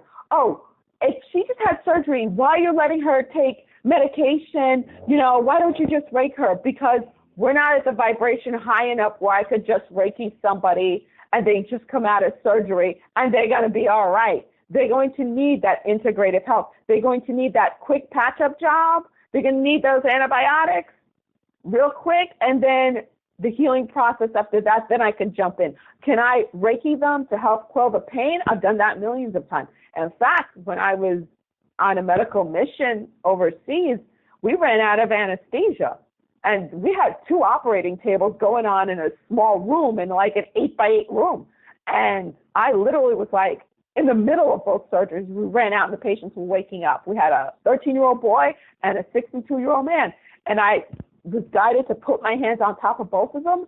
And I felt that energy come from me real fast.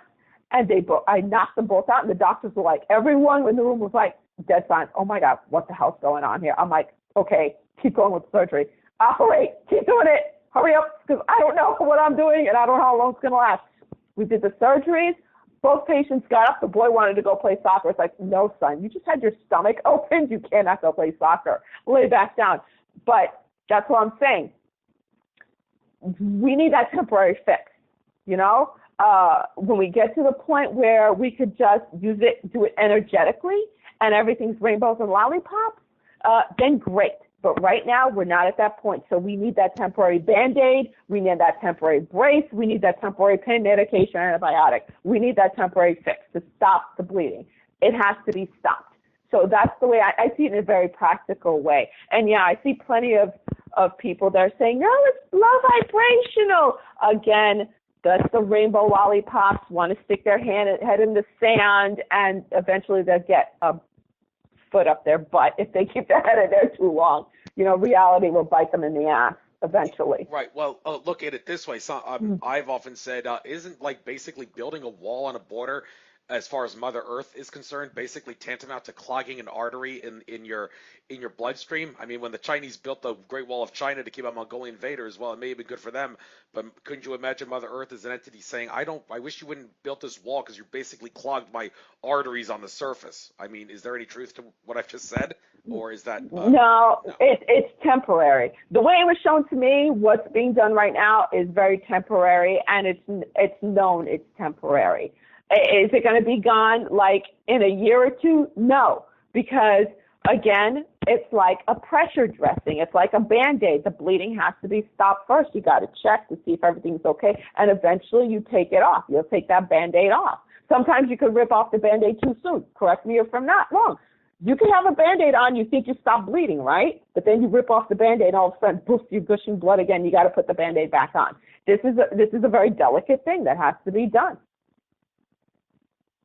All right. Well, it's not supposed to be permanent. Okay. And the last question, I guess I'll ask before we call it a night. This issue came up in. Hold on. Yeah. Do you hear me? Okay. Yeah, I hear you. Yep. Sorry, I thought maybe I was on mute or something. Yeah. The last thing I want to bring up here, before we call it a night, about this issue specifically, at one of Tulloch's conferences, one of the speakers actually said it would certainly would be nice if we had the day where we wouldn't have to have airports anymore, and we could just use teleportation to get from point A to point B so much easier, and it'll be accessible to everybody. And the question I had for him is, well, what about passports and visas? Are you suggesting we should abolish passports and visas when that day finally comes? And his answer was, well, actually, we should abolish passports and visas now because we're all humans, and the idea that we should have passports and visas because humans are tribal, so to speak, as far as he's concerned, is a ridiculous excuse to not let people cross borders without government permission and paperwork filing. So, what's your take on that? Response? When it has to do with your level of maturity, soul maturity. It has to do with level of awakenedness. When we get to that point, it'll no longer be necessary. Okay, fair enough. So, that being said, we've almost reached the 2-hour mark. You did call a little past 6, but hey, people have lousy attention spans, and that unfortunately has cost me a potentially big audience with my radio show, because all my shows are 2 hours and people don't like listening to that. I always make a big stink about this to give the human race a kick in the pants in this regard, but what am I going to do? So, what am I going to do? What I am going to do is I'm going to make sure I upload this conversation that we've had tonight to a compatible format tonight, and I will make sure I upload it to YouTube no later than midnight tomorrow, Saturday, and I guess I'll send you the link through your Higher Realm Holistics email as soon as I do. So, with that being said, well, okay, get out anything you'd like to get out in the next couple minutes. Your website again, contact info, and any events you may be going to in any future videos. Close us out with that, please. Okay. Well, again, my website is higherrealmholistics.com. If anyone's interested in intuitive empathic healing session with me, I also incorporate Reiki and Eft Tapping if needed. I have a physical office in North Miami Beach, Florida, where I do have crystal copper pyramid. I do my sessions there. That also includes everything includes intuitive empathic counseling, along with any physical needs. I also do holistic healthcare plans. Like, for instance, I do many patients who are like end-stage cancer patients or even beginning stage. But I have a lot of end-stage because they've tried everything and realized chemotherapy does not work. It makes you worse, gives you different cancer. So I work with a lot of those type of patients because of my extensive experience in conventional medicine, especially in chemotherapy. I work with those patients too. Also people with diabetes, high blood pressure, those type of diseases that can easily be fixed with proper diet, incorporating proper diet and exercise. So I do that also. That's available on my website too. And I will be having a healing Reiki meditation circle. I do 1 or 2 a month. This one will be on May 11th. That is 6 p.m. Eastern Standard Time. That's a Saturday. And you can register on my website, higherrealmholistics.com. And my book is How the Caterpillar Flew, A Journey of Self-Discovery. It's a rhyming picture book, beautiful illustration, hard copy book for children or adults if you wish. And it's available on all major online book retailers with #1 book in rhyme. Thank you very much, Veronica Jean-Louis. Pleasure having you on. Good luck, and well, hopefully this interview will put some more money in your pocketbook and make your wisdom more worthwhile to listen to. So I bid you good day. Have a good weekend. Thank you very much. It was a pleasure. Thank you. Namaste.